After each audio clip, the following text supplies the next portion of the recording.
Hello, everyone. Welcome to the Michigan Mental Health Podcast. My name is Travis Cap. I am an LPC, and I'm going to be your host for today's episode. Today, I'm joined by a very special guest, Kelly McGhee. Kelly has worked in community mental health for over 30 years with a range of populations and disorders and a variety of clients. Kelly holds a master's degree in counseling from Spring Arbor University and a bachelor's degree in psychology from Wayne State University. Kelly is also a certified grief counselor and has a specialty certification in pet loss grief support. Kelly is also the owner of Healing Waters Counseling Services located in Detroit, Michigan. Kelly, thank you for being with us today.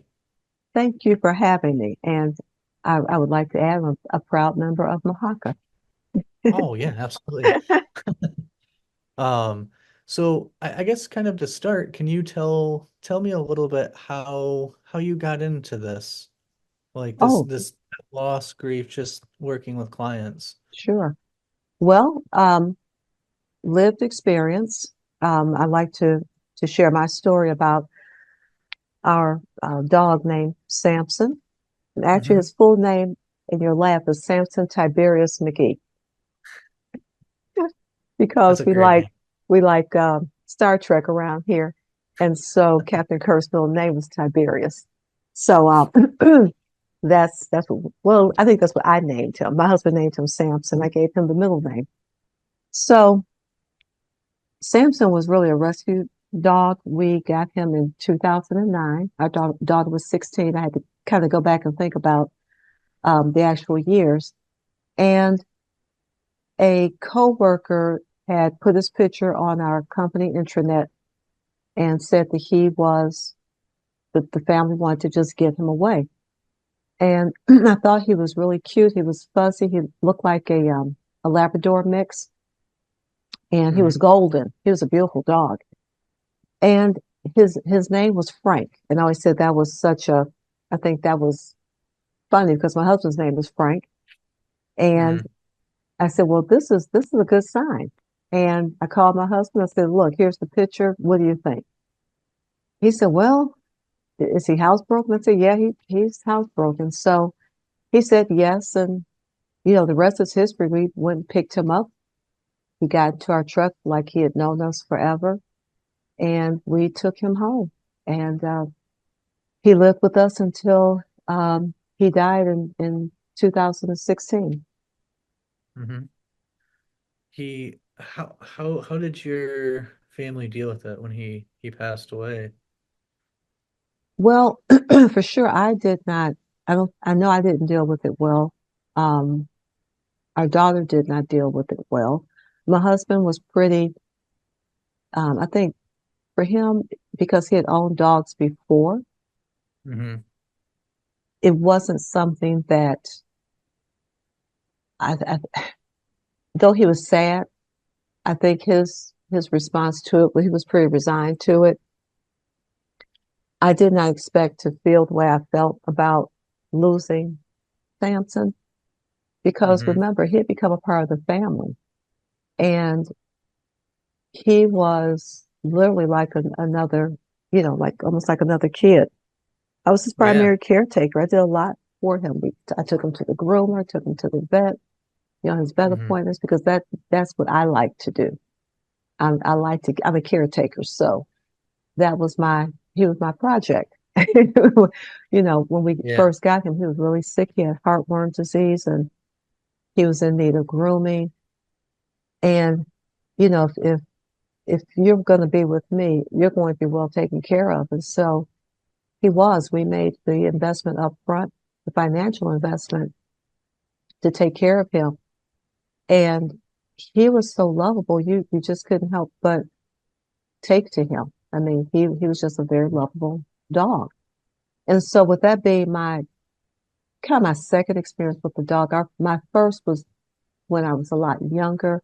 My grandfather had a hunting beagle, but that was his Hmm. dog, you know. It wasn't really my dog. And for Samson, I Yeah. consider him my dog. Hmm. And it was difficult. We had the decision to have him euthanized. because the condition Mm, that he had was not going to improve. mm-hmm. So that was a difficult decision to make. And, after everything was over and probably a couple of years later, I decided that maybe this would be something for me to act on as a counselor because I felt that if I was feeling that way, grieving the way I Yeah. grieved about him, daughter was feeling the way, then other people must be feeling that way. And I didn't have a clue about any counselor to provide that type of support. Mm-hmm. And so for me, I felt it was important to do that work. And it's been, I can't say that I've had a lot of clients. I've had a few. I think it's still Yeah. something that people don't really look into or consider that they need counseling for. But for those who Yeah. do, I think my lived experience has really helped me to be far more Yeah. empathetic and understanding. Mm-hmm. I think this is a very interesting topic in the sense that we notice a lot more people are attached to pets, right? Not Yeah. necessarily the before they, not that they didn't love them, but now it's like as you were saying that our pets are part of our family, like they're our siblings or our kids, right? Yes. Um, and I really I think relate to this topic as well. And I thought it was so interesting before even we met that I didn't know that anyone specialized in this, right? Like that this was a very I think a great outlet for people going through that. So Mm-hmm. um, I remember when I was younger, I think in first grade, I got a dog. His name was Shadow. Actually, I found him. He was outside. He was running around with another dog, and I uh, I I got a bag, like a Ziploc bag of hot dogs, and I kind of like got him inside. And I remember my dad came home from work, and they were talking about they wanted to get rid of him. We weren't going to keep him, and my brother and I convinced my parents, but we had him from when I was in first grade until after I graduated high school. He was about 18 years old, Wow. but he he was a family member, Right. like you think back of your entire childhood or that span that you're with that pet, they're in all those memories, Mm-hmm. like another family member would be. Right. So that was very difficult, like managing that. And I think a lot of people don't understand some of the symptoms of grief when a pet passes away. Oftentimes, like when a human, right, family, friend, anyone Exactly. passes, we know like we're sad, we're depressed, we're having those feelings.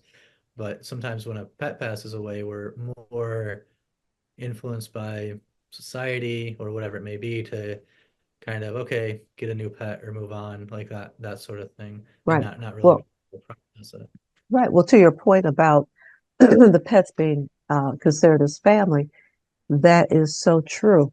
When you consider the amount of money that the pet industry takes in terms of, Oh, yeah. toys, specialty food, clothes, um, pictures, um, you know, parties, there are dog birthday parties. I mean, there's a whole industry built around your pet that really didn't exist, I think many, many, many years ago. Hmm. Um, People take their pets to the groomer and have them dye pink because they'll match, Hmm. their clothes or something. They Yeah. are, you know, um, pet jewelry and just, I mean, all kinds of things. And so your people are spending money on their pets like they would spend money on another family member. And for some couples or individuals, pets are like their children. Hmm. Maybe Yeah. they're choosing not to have children at that time, and pets Hmm. feel that need for whatever reason. And sometimes if you have a type of job where you're traveling and you may not be able to devote as much time to a child, you can devote that to a pet. You can take that pet with you easier. Pet doesn't have to go to school or. Um, Yeah. so, and looking at social media, Hmm. when you see the pet influencers, and we all have Hmm. our favorite pet influencers. I certainly have mine that I like to follow. Um, Mm-hmm. People are building careers off of their pets, and Mm-hmm. they're making money on Mm-hmm. YouTube. They're making money on Instagram, on TikTok. Mm-hmm. They're and it is again, it is something that fills a need for a lot of people. Mm-hmm. So when you look at how we attach to our pets, the love that we have for them, it the grief is just and I think because they don't ask us, they don't have an agenda. Yeah. They just want to be loved. That's it. Loved, Yeah. fed, you know, take them on their runs, take them to Starbucks for the pup cup, and they're fine. Mhm. They Yeah. don't have an agenda. So that unconditional love is something that we all want and strive for. And if you don't Mm-hmm. get that in your human relationships and you're getting that from your pet, that means a Mm-hmm. lot. And Mm-hmm. so the grief is, I mean, I certainly have love in my family, but the relationship with Samson was just Mm-hmm. something something different, Yeah. Yeah. It was kind of to your point, it was that unconditional love hmm that you both had for each other. Like there wasn't expectations, right? It was just Right. He did what mommy hey, wanted to some degree. Sometimes yeah. my husband had to, you know, he was the alpha, so he had to defer to my husband. But overall, I was the caretaker. And so, Yeah. I would morning routine, evening routine, and I mean, we Mm-hmm. all had a part to play, but I enjoyed I enjoyed taking care of him. I looked Mm-hmm. forward to it. After he passed away, how did you and your family, how did you manage it? Just that grief. Personally, I don't know that I managed it well. Um, Mm-hmm. it was actually, it was in the middle of, he died in the middle of my studying for the NCE. Mm-hmm. Mm-hmm. I am trying to study for the National Counselor exam, Mm-hmm. and that happened. Mm-hmm. It was tough. It was hard. Couldn't concentrate. Um, I had to go to work because again, we know there's no such thing as pet bereavement Mm-hmm. time. You don't get that. I had to go back to work and just it was hard. It was hard, crying and Yeah. not being able to sleep and seeing his toys around, his leash, his crate. He had a very large crate in our basement. And that's the first thing you would see as you came in our side door was his crate with his bedding and a special Powerpuff Girl blanket and, just the things that we enjoyed providing for him. And so to continuously see those things, it was difficult. It was difficult for our daughter. She was still in high school. And Yeah. so, How how, you know, how did she was she handle it? 16. Oh, she was 16. Yeah, it was tough. It was It was tough. hard. Yeah. Yeah. Um, we had to just kind of figure out how to get through it. Mm-hmm. We didn't have any there was we didn't have any guidance. We didn't know. Mm-hmm. I mean, he was gone. We had to make that decision. Mm-hmm. And now I know that there's such a thing as a pet loss support group. Now I Mm-hmm. know that, perhaps I could have found someone. Maybe, I don't know. Mm-hmm. Um, on that point, what are some tools that you have found after, going through this yourself and your own training that you've given clients who have come to you specifically for pet loss or grieving? Well, first of all, I would always want to, check in and see where they are. There are a few stages of grief that people tend to go through.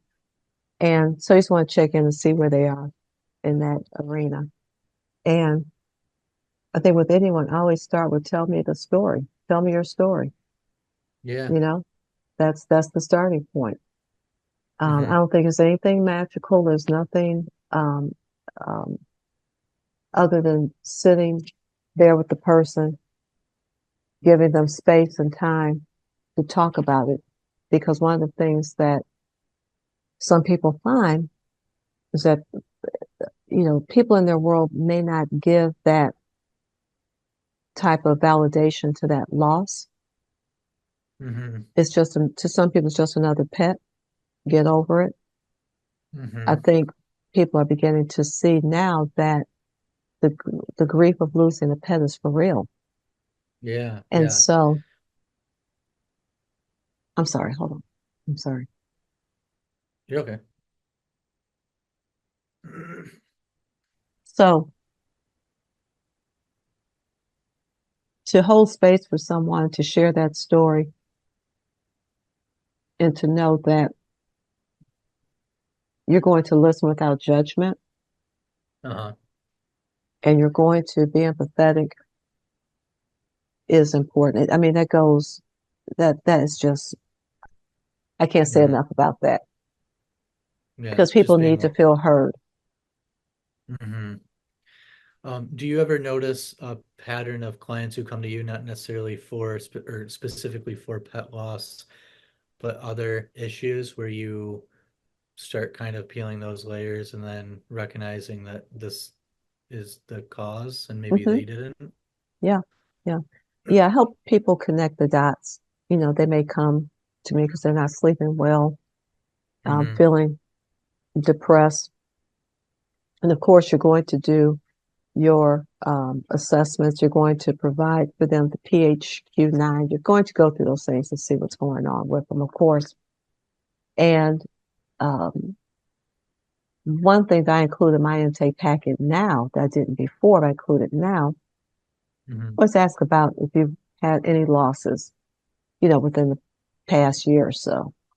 specifically any in a loss of a pet, Hmm. because people don't think of that too much. They may Yeah. not connect the dots. And so I want to make sure that they understand what it is they're going through. Sometimes people just think, I just don't feel good. I just feel depressed. I just feel this. And like we'll talk about it, and then they'll, you know, I did lose my dog, Hmm. a couple of months ago, and haven't had a chance to, talk to anyone about it. And so yeah, sometimes, and then sometimes people come in knowing exactly what they want to talk about. Hmm. Do you, So do you notice a range of different behaviors or symptoms for uh different ages? Like if someone was maybe younger versus older, like their reaction? um, well, yeah, of course. I mean, if you have an older adult, and I'll use older adult, let's say 65 plus, and people might not like that age group. I'll go with that.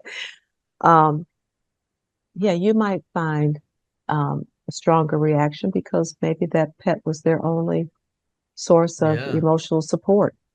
So yeah, you Hmm. might find a stronger reaction. Um, Hmm. that pet may have represented a lot of things. It may have represented a link to their spouse who died. Hmm. And maybe they still have some unresolved grief around the loss of their spouse. And Hmm. so now they're losing the pet their spouse loved so much. They're losing, It's yeah. yeah, they're losing that connection, and may not Hmm. have anyone else to connect to. Hmm. Um, Younger people, depending on, um, how young they are, Yeah. little kids look at, and again, developmentally, considering how they look at death and what their understanding is. You have to look at that. But I think the loss of a pet affects you at whatever age. If you truly love that pet, it's going to affect Yeah. you. Um, Yeah. and children look to us as the caregivers for we model our grief reaction. So they're Mm-hmm. looking at us to see how are we responding.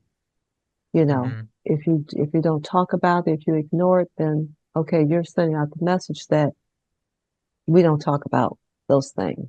Mm-hmm. You know, but if you're Mm-hmm. open, you acknowledge how you're feeling. Mommy's not feeling, mommy's feeling sad today, and how are you feel? Just want to check in with your child, Mm-hmm. and it helps to, you know, and again, you have to look at the circumstances because there are different circumstances, which you can lose your pet. It's not always just by, death. Oh yeah, that's a great You know, point.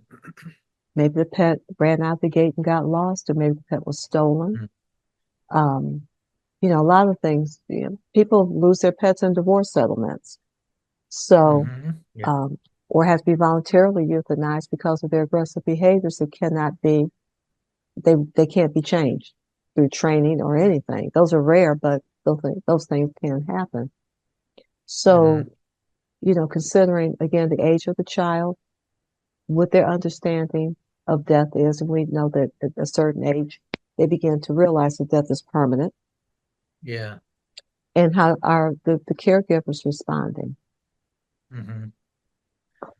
Um, your comment a couple minutes ago about, the like anyone older losing, so if they lost their spouse and then losing their pet, right, Hmm. could could almost be as if they're losing that last part of their spouse. Like that Yeah. was, like that was almost that last connection that they had that Yes. reminded them. Almost as if a part of them was still alive because they shared those memories or those experiences with that pet. Right. Exactly. Exactly. And so Mm-hmm. now, once you get through, um, you're going through different stages. And again, stages or phases are not linear. Grief is a Yeah. roller coaster, and you're Mm-hmm. going to go through your ups and downs, and you hit courage or hit a wall. And that's why it helps to talk to someone to help you get through it. Mm-hmm. Once you get through, like the first stage is shock and denial, you Mm-hmm. know, the second is pain and guilt, anger, bargaining, depression, reflection, loneliness, adjusting to life, the new normal, and acceptance and hope. I've not Mm-hmm. had anyone come to me at the acceptance and hope stage because then we wouldn't need to talk. But Yeah. certainly people, are lonely. That was their friend. Some people don't have a lot of friends. Um, Yeah. as you get older, sometimes, 80s, 70s, you begin to lose family and friends, and that is Mm-hmm. that's your companion. Your pets are your companion. So it can be Do, difficult. do you ever come across clients managing pet loss that don't necessarily know how they should feel? Or it's not necessarily that they don't feel bad, but maybe they don't fall into one of those like categories, like the grieving cycle.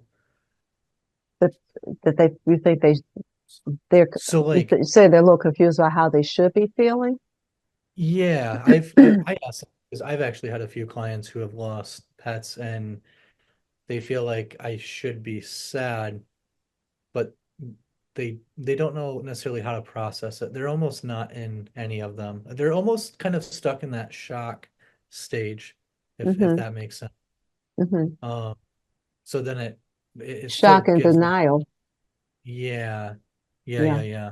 they're in a little Um, denial about, and you have to work with people through that because again, hmm depending on how they lost their pet, hmm like I said, hmm you have to know the story.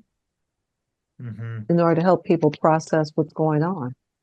Yeah. Um, if you are aware that your pet is dying and you have spoken with the doctor, with the vet, and they Mm-hmm. have told you this is something that's not going to change. It doesn't matter how much money you spend on it. There are no more treatments. There's nothing else we can Yeah. do. We know a lot of dogs and cats come down with cancer, Yeah. and sometimes there's just nothing you can do.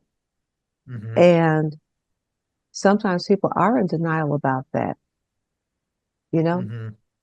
it's like, no, I think there's probably something else that can be done. And they may take the pet to another vet, and you're not going to get a different answer. Mm-hmm. So you're in that state of denial along with knowing intellectually that this pet's going to die. And Yeah. so, you know, when you're in that particular mindset, and I think once you begin to accept it, it's what we call anticipatory grief. You're Yeah. anticipating the death of this Yeah. pet. How Mm-hmm. do you best prepare?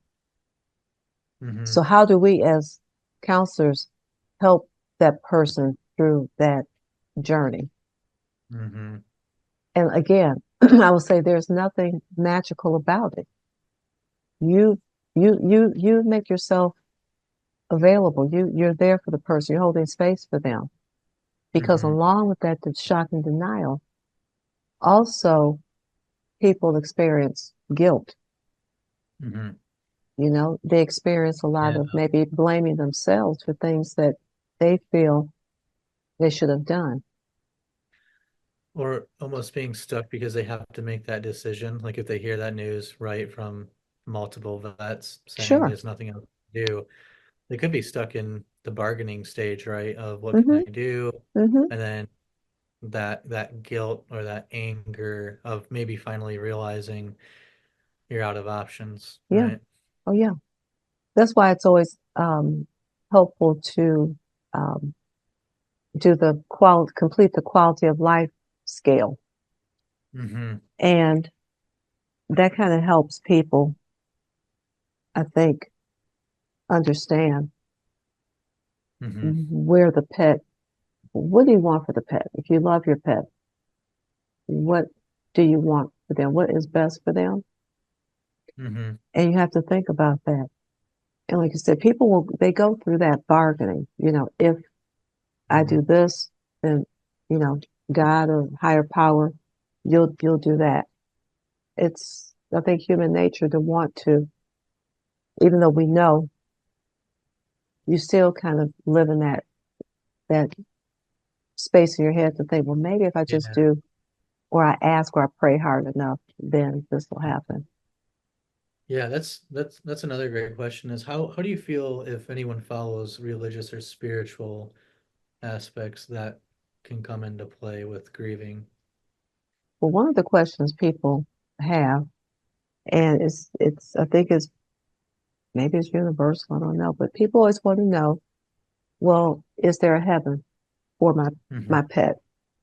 So, different cultures have different answers. And Mm-hmm. depending on where you are or where you're not,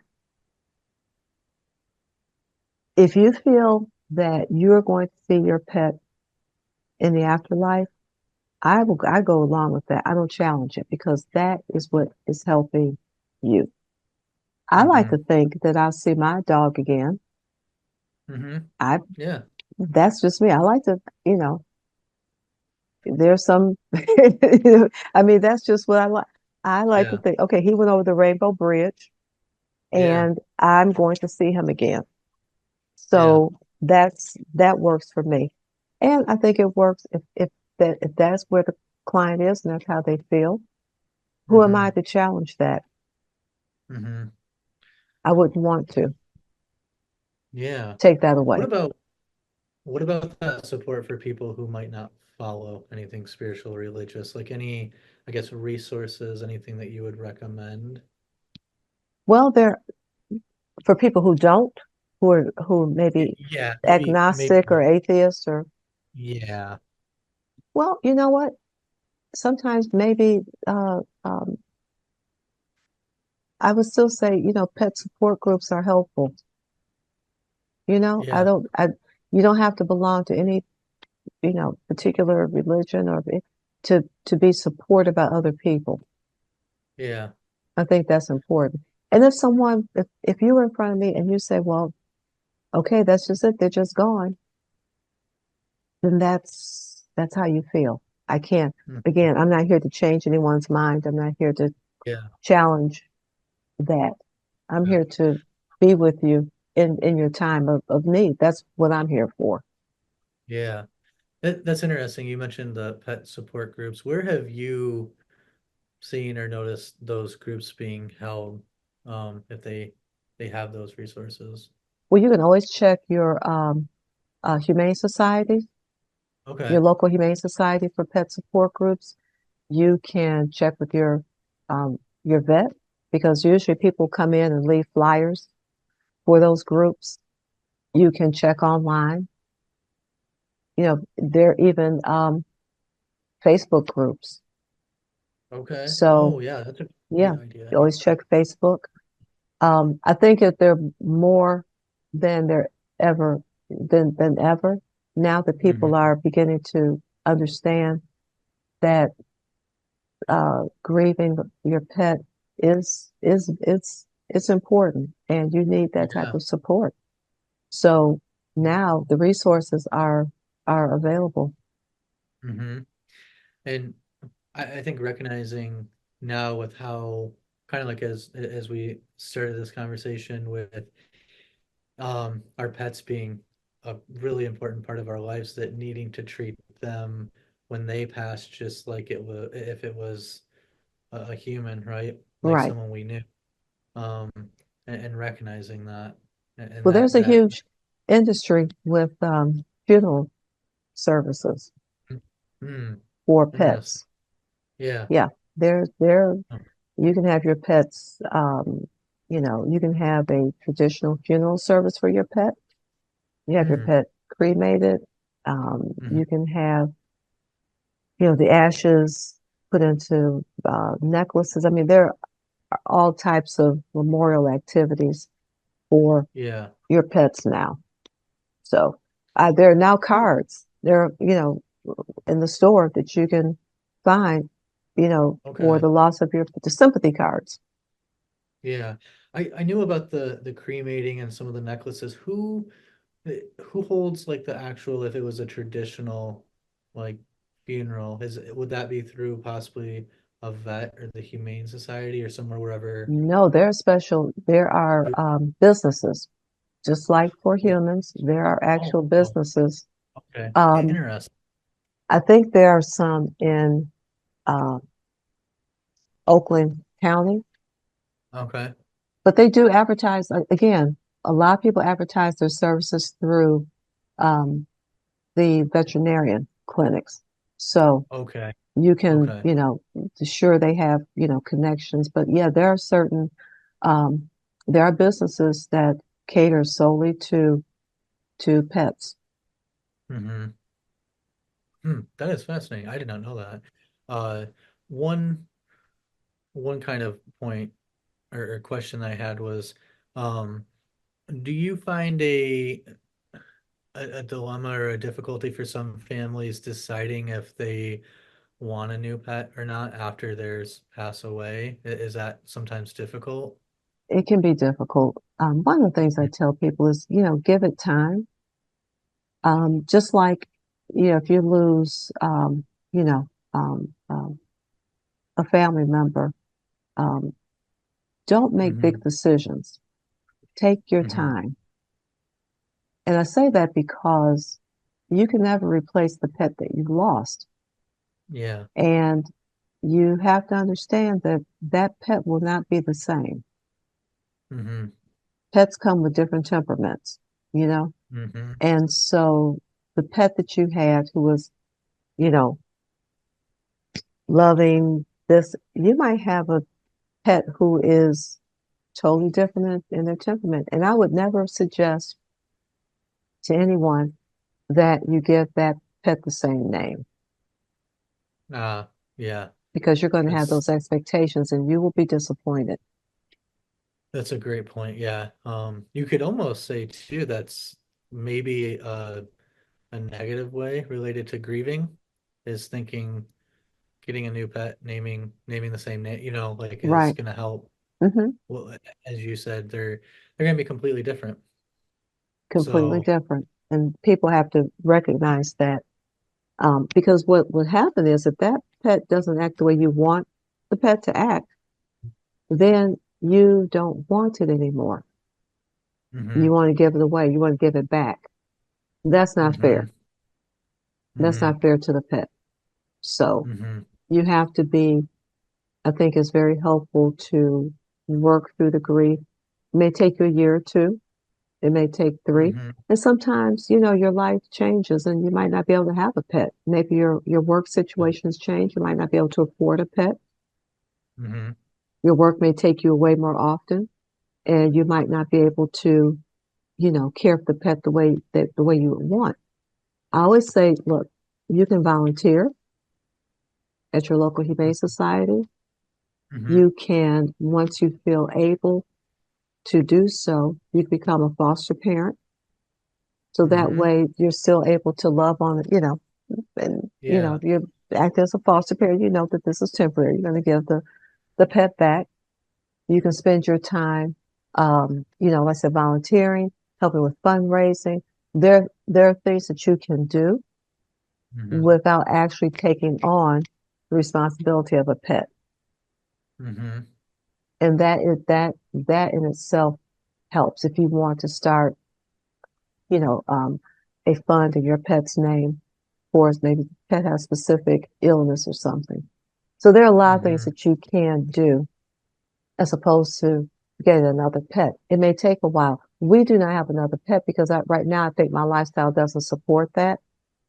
Yeah, Um, and having gone through it once, I would not want to go through that again because yeah, I am who I am. I am a mm-hmm. caretaker. We had a hamster. I love that hamster. I Mm-hmm. probably had more of a meltdown when the hamster died than my daughter. She was much younger then. So I know that I love hard. I love those pets. I love, that's how I'm made up. So to Yeah, have that again, it's just not my lifestyle. But again, knowing how I am, I'm all yeah. in. I'm all in 200%. So I can't do that again. It's too hard. I think it's an interesting agreement that we make without realizing it when we get a pet, right? That this Hmm. is unfortunately we're most likely going to outlive our pet, right? So it's Right. just the kind of agreement that we make, like sort of what's the word I'm looking for is being naive that this is going it could happen at any time, right? Like Yes. Yes. I actually had a friend recently who he had a dog for only 2 years, and this dog developed like issues with epilepsy and seizures, and he had to put the dog down, and it was like very, very important to him. But he only had him for 2 years, right? So that expectation that he had, like, oh, I'm gonna have this dog for a Right. decade or something, right? And then Yeah. that happens. Yeah. You never know. You never know. But you Hmm. go into it, like I said, you make the commitment because having a pet, it's commitment. It's a huge responsibility.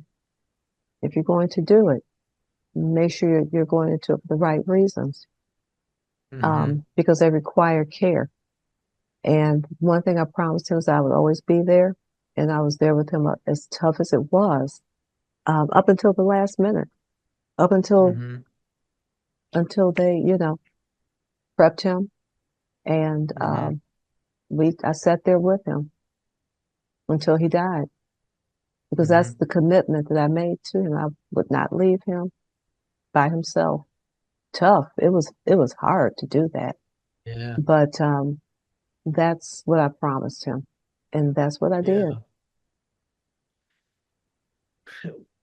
I wonder what are your thoughts on maybe veterinarians or vet techs, people who work in Oh, they, yeah, practices having to manage that. Do you think they have to get used to almost block? I mean, I'm sure the grief is in a different way because they're not attached, but still they're part of that process, right? Like being with the there's family, there's some seeing the attachment. Think about if you have a pet that you've been seeing since a puppy and they've been going to that vet for absolutely, yeah. years. So they know the Hmm. dog or the cat or whatever. They know the family. They've seen the kids grow up. I mean, so there's a relationship. Or you've had multiple pets that you've gone to the same vet, you know, Hmm. to, for care Yeah, for years. yeah. And they do have, vet techs and vets have high degrees of burnout, Hmm. um, depression, because they're Hmm. going through that constantly. Hmm. You don't, if the pet needs to be euthanized, then they're there. That's the service that they offer. And so Hmm. you're dealing with the grief of the family. Sometimes you're taking in their anger. You're the target of their anger because they feel Yeah. that maybe you should have done more. You could have done Hmm. more, but that's the thought process at that time. Hmm. And it's not the family's reacting out of grief, Yeah. but you still take that in. And so that's, Hmm. that's tough when you know that you've done all that you can do. Hmm. And that's something that I don't think enough people think about. I think you just, oh, it's just another pet. Just no, people care. They're providing professional service, and they're there because they love animals. Yeah. So you Yeah. can't detach from. I don't see them. You cannot detach from that. Yeah. Um, what are your thoughts on maybe explaining to children who they don't really understand? Maybe they're too young, right? Like they've had that pet for so long and then the pet had to get put down or something happens. Um, Well, sort of going about yeah. that. Again, to the degree that the child understands the concept of death, you know, I if you can include the child in the decision making process, Hmm. that can be helpful. Again, they're looking to us and how we model Yeah. our reaction. And if we do a good job, I think a caring job at including the child in the decision and helping them to Hmm. understand that, Coco's not going to get any better. Coco's really Hmm. sick. Um, and gently walking them through that. I mean, I'm sure there are a lot of books you can get through Amazon on helping Uh-huh. children to deal with that. Um, Hmm. Maybe drawing pictures. I mean, you meet the child where they are, you know, Yeah. because 5 is going to be different from 10 to 13. Hmm. Yeah. But That's excellent. if you can engage them in that, where they can help make the decision, Hmm. plan maybe a special day. I know we've all seen videos where, they had the last day and it was a special day. They took the dog to the beach. They did whatever they wanted to eat, Yeah. McDonald's, pup cups, whatever they wanted to have. And at the end of the day, the doctor was there to, help the pet make that transition. Hmm. So, but again, everybody can't do that. It's Yeah. tough. If it's tough, for the parents to to deal with, then it may be hard to bring the kids in. Yeah. That's an excellent point, meeting them and walking them through, right? Where Yeah, I wonder if some parents struggle with wanting to explain what is happening, and sometimes that can actually cause more grief and depression for the kids not knowing, right? right. Um, yeah. Because of how the Uh, parents themselves were, hmm. you know, raised. Again, we all look to our caregivers as the Yeah. models. And so Hmm. if parents grew up where the families didn't talk about it, the kids didn't attend the funeral, Hmm. or they were told that, so and so is sleeping as opposed to no, they're dead. which can Yeah. have an effect on kids. I never recommend you tell a child that, grandma's sleeping. No, grandma's dead. She's not coming back. Hmm. How we were raised, it impacts a lot how we deal with grief, whether it's human or whether it's Hmm. pets. Yeah, And absolutely. that's just, you know, and not all families deal with it the same way. Hmm. Um, there was, I feel like there was another question I was going to ask. I apologize. Um, so I know now kind of any kind of getting close like to the end, any like recommendations, any like kind of final thoughts, anything you want to let people know in terms of if it's anything you can think of, like still managing grief or just final, I don't, any Well, thoughts at all? one of the things I always recommend is you know, you have to take care of yourself. That's first and foremost. Mm-hmm. You have to attend to your basic needs. You have to focus on nutrition, sleep, Mm-hmm.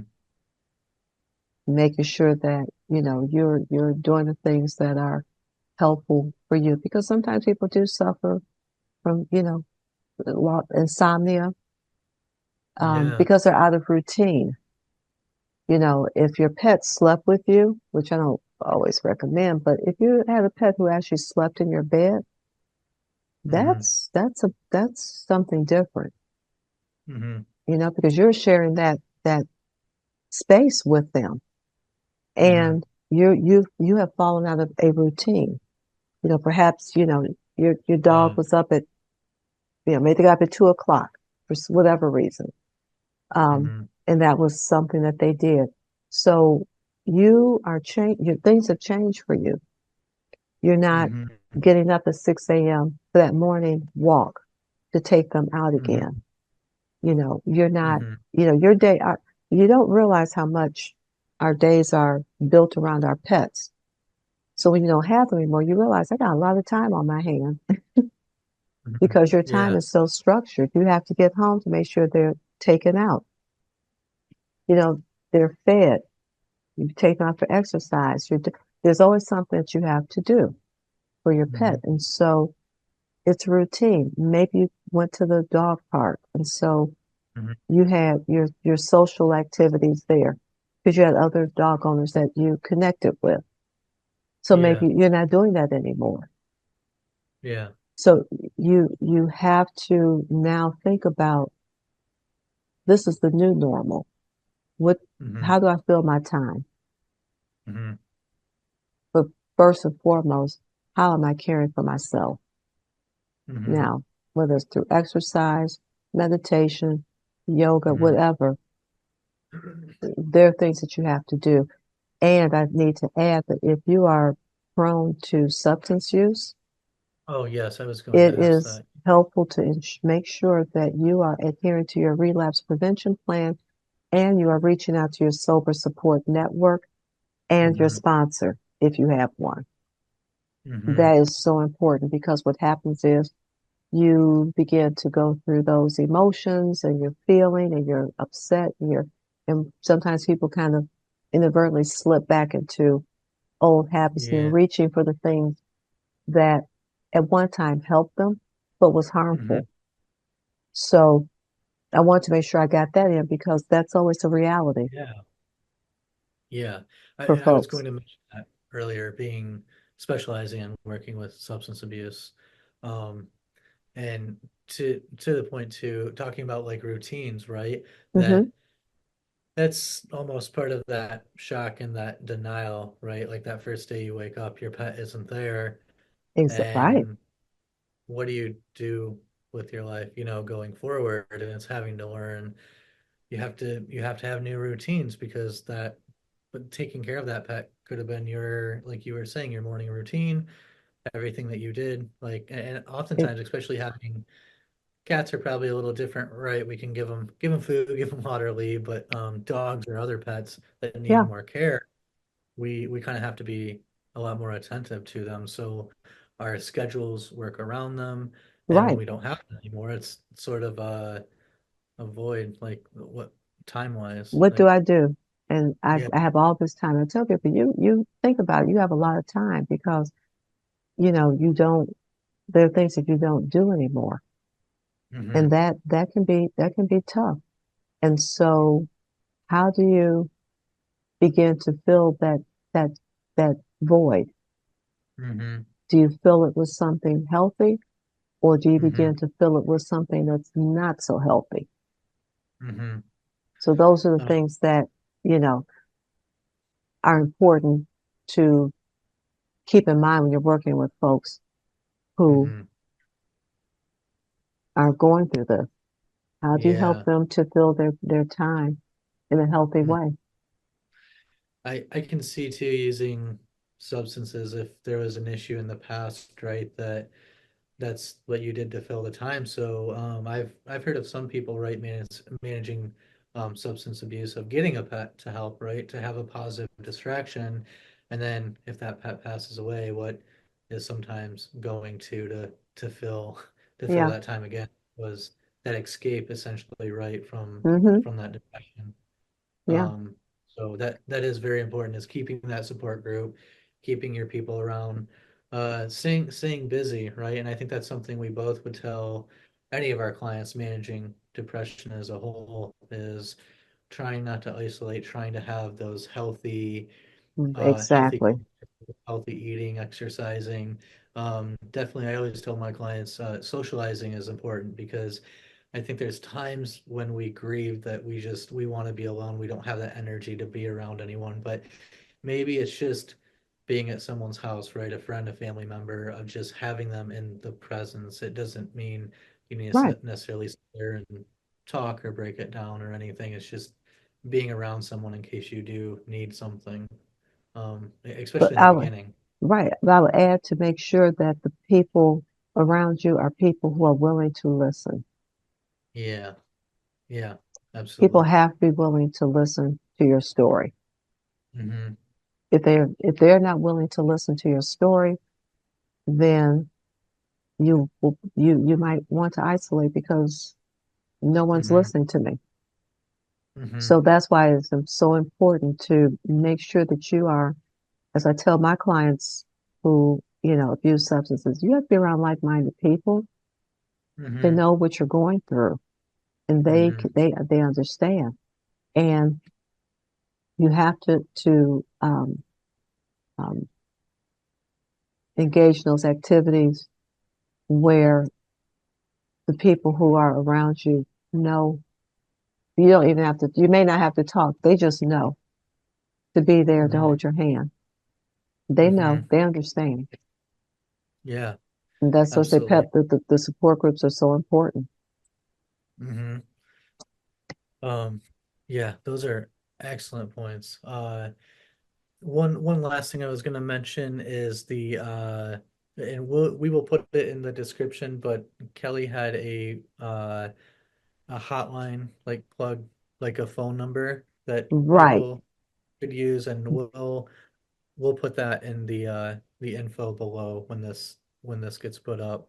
But I think this is an excellent topic in the sense that it's not often talked about, right? And it's right, something that right, many people. And one last thing I think of that we were talking about at the beginning of this episode is some of the celebrity pets and when they pass, and it's actually I think an interesting phenomenon how we almost get attached to them in a way. yes, Like we we see do. their videos, we kind of get attached to their owners, and then we found out they pass, and it's like that. I don't And know, there's like a that. huge outpouring of support for the owners. I've seen it.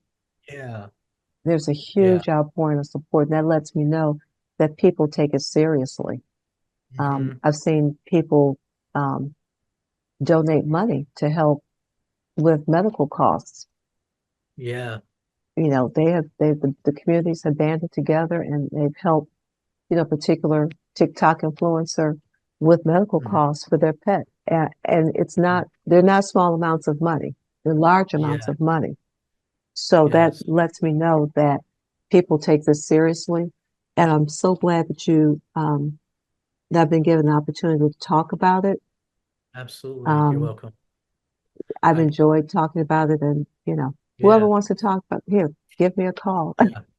I'm here. Well, we'll definitely have your info below, and yeah, I greatly appreciate your time, Kelly. This has been awesome. Thank you Thank for you. everything you've given us. Okay, thank you. I've enjoyed Have myself. Thank you so much, You're Travis. You've been great. welcome.